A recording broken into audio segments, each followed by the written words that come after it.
Hey Eric, the Swiss Army knife here. I want to see if I can relieve some of the strain and stress that you may have when you're installing a Levelor motorized inside the window shade. First of all, these shades are very, very easy to get dirty, so wash your hands really well. And they come taped up, so this whole thing is bunched up and taped up. I strongly suggest that when you're doing this, you can set it down, you can untape it, because it says don't untape it, but that's jive. So untape it, take the wand out, and I'm going to show you the wand. I'll come over here. This is the wand that you get. Come on, photographer, come over here. This is the wand that you get, okay?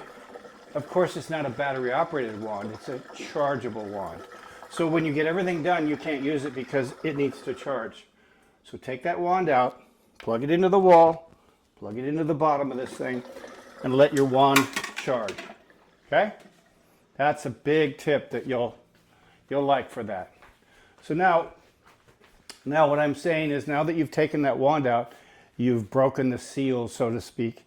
You take some long zip ties and you zip them back up just where they were, and you'll be fine. You can use this still and install it without having any other problems.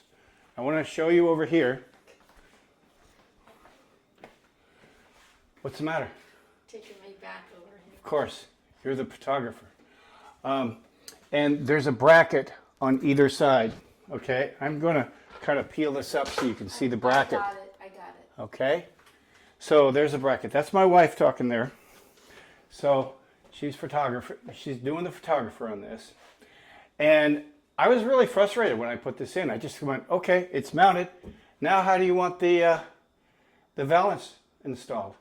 There's no brackets. There's nothing. There's no instructions. Even online, they'll show you other ones, but they won't show you this motorized wand-controlled one that's interior. They're all like other ones, battery-operated ones and stuff. Excuse me. So hopefully this will help.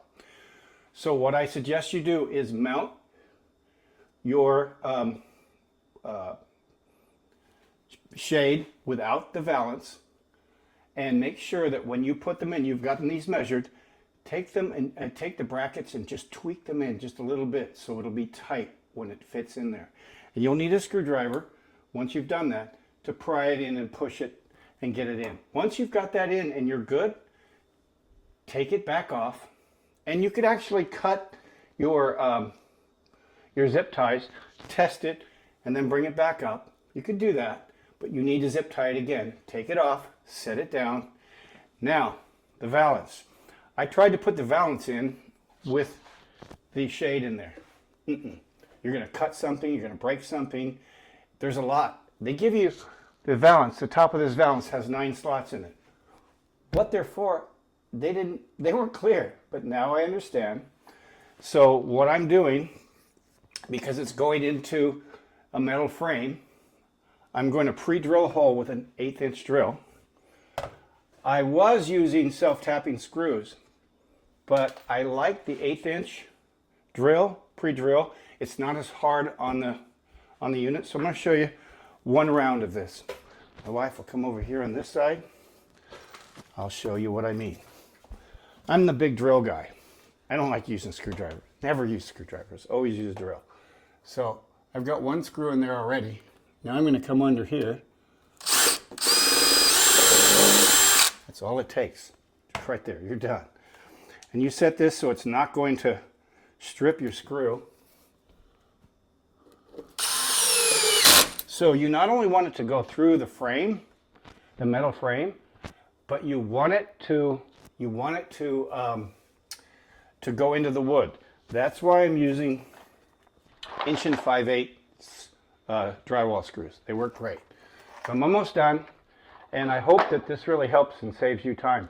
Meanwhile, keep your wand charged so you're not disappointed when you're done.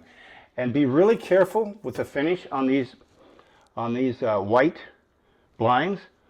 They're almost like made of paper and cloth. They really stain easy. So be careful. Have your hands clean.